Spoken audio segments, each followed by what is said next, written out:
Hello fellow collectors, I hope you're all doing wonderfully well. Today I continue my series where I talk about the best films I watched in the preceding month. As you can tell, I'm a little bit late with this video, so it's actually the pre-preceding month, but without any further delay, let's talk about the best films I watched in February. First up is Framed, a film noir from 1947, directed by Richard Wallace and starring Glenn Ford, Barry Sullivan and Janice Carter. This is one from Indicator's Columbia Noir box set number 2, which I've been enjoying making my way through recently. Coming off Columbia Noir number 1, where I found a fair few of the films quite average, I was really not expecting this to be as good as it was, but it turned out to be a brilliant, dark and twisted and just very well done film noir. As you might expect, Glenn Ford was of course great, but Janice Carter was absolutely incredible here and by far gave the standout performance. My goodness, she radiated pure evil. Surely for me one of the greatest femme fatale performances I've seen. Dare I say it, not far from the same league as Barbara Stanwyck in Double Indemnity. There's one particular scene which I'm sure you'll recall if you've seen this one, and if you haven't you can look forward to it, where our three main characters are in a car together, and Janice Carter's acting and her expressions and the changes that she goes through during this short scene just show this flawless malevolence, and it just makes the scene so terrific. Overall, it's a solid story, anchored by good performances all around and one great one, and I had a brilliant time with it. Next is The Gunfighter from 1950 and directed by Henry King, starring Gregory Peck, Helen Westcott, Millard Mitchell and the great Carl Malden. I thoroughly enjoyed my time with this one, and it's not your typical type of western. It has a similar story to High Noon with Gary Cooper, in so much as it's the style of a slow burn as time steadily ticks away to the expected climax at the end. For me, I found High Noon just fell a bit flat at times and didn't quite hit the mark in my opinion, but in the ways that film failed for me, The Gunfighter succeeds. It keeps its tension so well and kept me engaged throughout the story, with also a small spattering of humour which was unexpected but very welcome. I often find that a lot of westerns can lean into feeling not quite realistic at times, which is absolutely fine, as we often want to see and feel that adventure dynamic, and see the quote-unquote hero.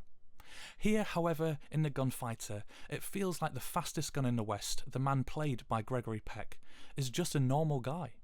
There's a great sense of realism, and it seems like the story could have actually taken place, which is something that I really enjoyed about it. I think without giving anything away, at its heart it's a film about celebrity and the difficulties and troubles associated with fame, all seen through the lens of a classic style western. Another really brilliant film that just simmers with tension throughout, and one that is well worth your time.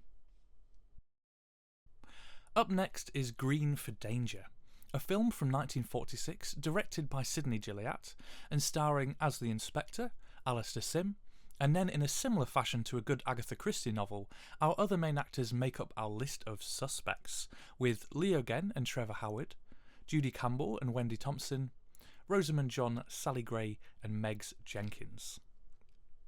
Green for Danger is a wonderful mixture of melodrama, whodunit and comedy, all set with the backdrop of World War II. The Inspector himself only arrives after about 40 minutes, which gives a long and rich background for the first half to the proceedings. It gives you enough time to get to know the situation, and enough about each of the characters as well, certainly enough to wrong foot you time and time again as you try to work out who the murderer is. It feels like it might well have been influenced by Agatha Christie's Poirot, though it was based off a story by a different crime writer called Christiana Brand, who apparently got the idea for the story directly from a hospital anaesthesiologist. I had a wonderful time with this one. It made me think, it made me laugh, and it had its share of tension and drama. A brilliantly done performance by Alistair Sim as the Inspector, who manages to dish out some delightfully witty and savage retorts, which perfectly cut people down to size. I feel like it must have in some ways influenced films like John Ford's Gideon's Day, as that film has a similar style in many ways, with great comedy and light-heartedness complementing the darker nature of events taking place. For me, this one is a great bad day cure. If you need to relax and laugh and have something to take your mind off the day and instead put it to work trying to solve the case, then this one is a perfect choice. Then we have Someone to Watch Over Me. I have here the limited edition from Indicator. From 1987 and directed by none other than Ridley Scott, starring Tom Berenger, Mimi Rogers and Lorraine Bracco, aka Dr. Melfi from The Sopranos. Before I get into my cursory thoughts on this one, I'll say that I looked it up on Rotten Tomatoes and Letterboxd after I watched it, and I was really shocked by the mediocre, if not poor, reviews of it, because I had an absolute blast with it and really enjoyed it. But clearly my opinions are in the minority. Well, this one is a neo-noir with a fairly straightforward story about a newly promoted detective protecting and watching over a witness to protect her before she testifies in court, and it involves a classic love triangle.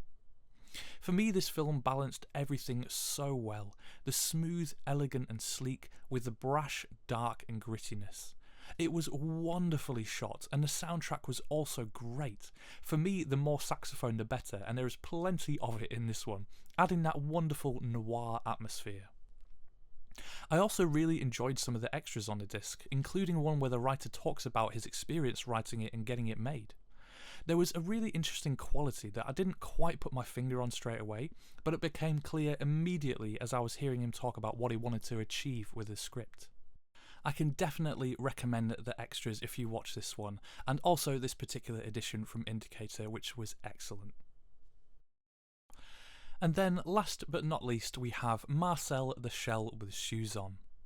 From 2022, though here in the UK released in 2023, it's directed by Dean Fleischer Camp, who also stars in it, along with the voices of Jenny Slate, who, if you've watched Parks and Rec, you would recognise immediately as Mona Lisa Saperstein, Jean-Ralphio's sister, as well as the voice of legendary Isabella Rossellini.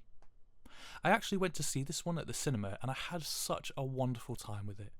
The title pretty much sums things up, as it's about a 1-inch tall shell called Marcel, who wears shoes. It's made in the style of a documentary, as it follows Marcel, who lives in an Airbnb apartment, and his interactions with the current resident, played by Dean Fleischer Camp himself, who decides to make a sort of documentary about Marcel and his life. This one is incredibly sweet and very moving. Be prepared to tear up and fall in love with these tiny characters. The stop-motion animation that is used for Marcel is absolutely brilliantly done, and just seamless as he seems to interact in real time with the things that are going on around him. I don't want to reveal any more of the story than just the basics, so let me just end by saying that this is only the second film of the year so far that I've given 4.5 stars to. It really was that great. And then on to just a couple honourable mentions from me. First up is Ingmar Bergman's Haunting Through a Glass Darkly, Todd Field's Tar, Aronofsky's The Whale, and lastly Melville's Unfleek. And that's the lot from me in my February in film. I hope your February was also excellent, and I guess your March as well, as I'm a bit late with this one. Hopefully I'll be a bit quicker with my March video this month. Well, that's everything. Thank you so much for watching, my fellow collector, and I'll see you in the next video.